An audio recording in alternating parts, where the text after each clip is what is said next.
All right, y'all. So I'm jumping on here real quick just to share some gems, psychological truths, some psychological uh, truths that I want to share with you guys. I won't make this video too long. All right, I want to talk about some of the psychological weapons that we are not conscious. We use, but we're not fully conscious of. For instance, your imagination. So I want to talk real quick about the power of your imagination and how magnificent the imagination is. And this is not stuff we're taught as kids. Growing up, I've never been taught none of this stuff. I'm learning this stuff late in life. But your imagination is incredibly powerful. Your imagination is its nature is creativity, and it's the reason your life is exactly where it is and what it is. I'm gonna say that again. Your imagination is the cause of why you are where you are in life. It's the source. Let me just say real quick that if whatever you're imagining, right? The word imagining, it means you're imaging. Imagining means you're imaging, and imaging means you're creating a picture in the mind. Now, why is this so powerful is because the impression of the picture that's being pressed upon the mind, right? It's being compressed upon the mind, is being broadcast, right? You're broadcasting it. It's being projected, same thing as broadcast. You're broadcasting that image that you're imagining on the mind. The mind is therefore, think of the mind like a projector, a TV or movie theater projector. So the imagination is you're imaging a picture, right? Think of a photograph. You're imaging a picture upon your mind, and the mind is your projector that's projecting that image onto the screen of life. I like how that sounds. Your mind is the projector projecting the image which you are imagining onto the screen of life. And a lot of times people don't like the movie that they're seeing in life. We don't like what we see. We don't like the movie. We don't like the movie. We don't like the way the narrative is being told. We don't like the way the characters are acting out. There's a lot of things we look at the movie screen of life and we hate what we see. All the while, here's the trick. All the while, not recognizing or realizing that we are the not only directors and producers, but the authors. We're the creators. We're the writers of said flicks and movie scenes on life, movie scene that we're some of us are horrified, terrified by the flick, right? By the film, the screen of life. We hate what we see. We're terrified by it. All the while not realizing that you're the Steven Spielberg. You know what I'm saying? You're the one that's creating such a film on the screen of life, right? When we look at life, when we look at our lives,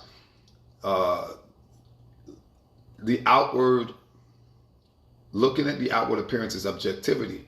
So when you look at the objectivity, meaning you're looking at the outward appearance of life, all the while never realizing the subjectivity, which is the inner imaginings that you're functioning and operating night and day, and those images impressed on the mind are being projected on the movie screen of life. So I say all that if you don't like the movie, if you don't like how the characters are playing their roles, if you have the power to fire and to hire. You know what I'm saying?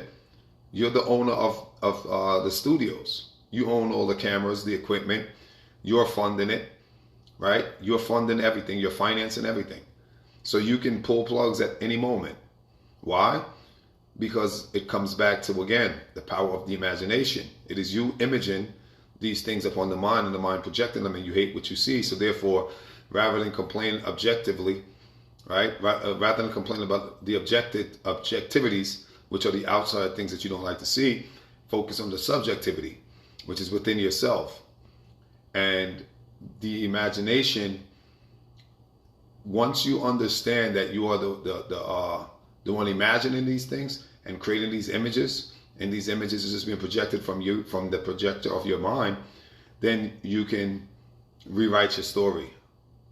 You can scrap certain scripts, right? You could erase, you could hit the reset, you can reject, right? You can scrub, rewrite. But before you can do that, you first have to understand your imagination is a powerful weapon, powerful tool, and left to its own wits, left to its own merits, left to its own ways, it will create a nightmare for you. There's a passage, I think it's in the Bible in Corinthians, where it says, casting down every imagination, right?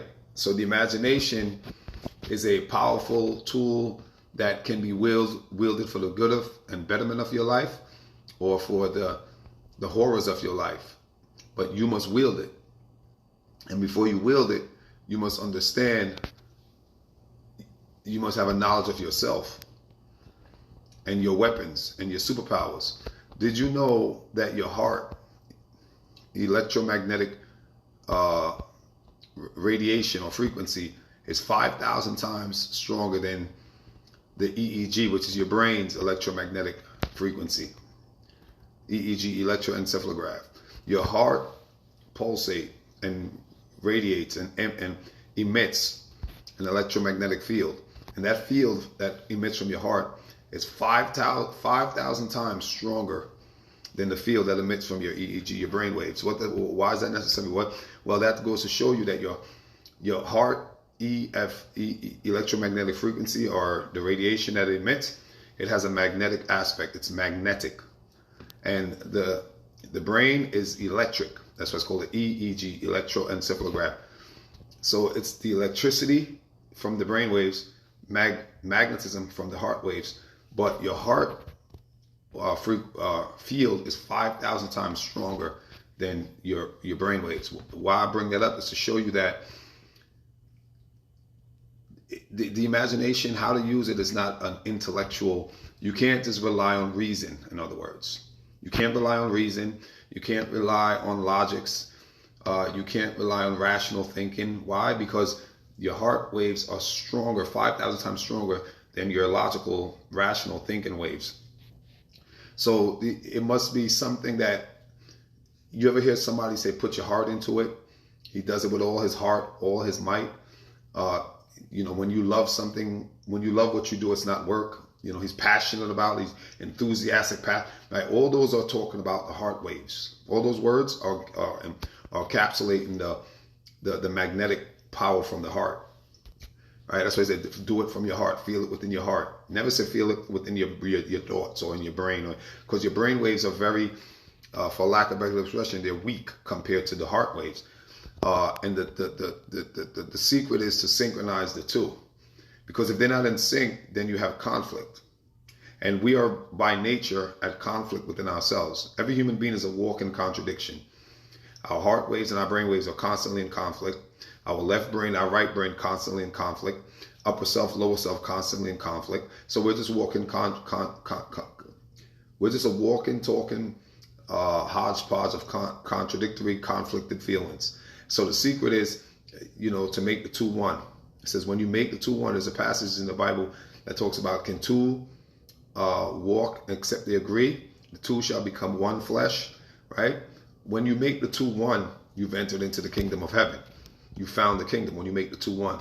And it's talking about the heart-brain synchronization, right? Heart and mind synchronization, left brain, right brain synchronization. And when you synchronize all of that, then you have entered into the kingdom of heaven. What that means is you have found yourself. You have found your true essence. You have found your true power. You have found the keys, or if you will, or the mystics of life. You know what I'm saying? The mysteries of life.